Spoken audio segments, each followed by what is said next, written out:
Wall sit is an excellent leg strengthening exercise that works to make the quadriceps muscles stronger, one of the biggest muscles in your body.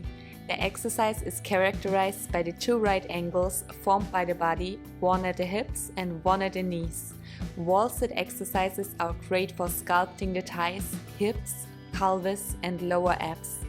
These exercises are easy on your knees and back and can be done by anyone. The wall sit is a really great exercise to target the entire thigh area, your quad, your inner thigh, the back of the leg, the hamstring and your glutes. How long should you do a wall sit? Ideally, you should do a wall sit for 30 to 60 seconds. If you are a beginner and can't hold wall sits for very long, start off with 10 to 15 seconds and build up to being able to do 30 continuous seconds.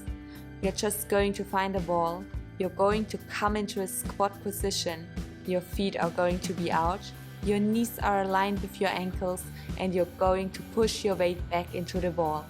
You want to make sure that you're digging through your heels as you're in your squat position and that your legs are 90 degrees.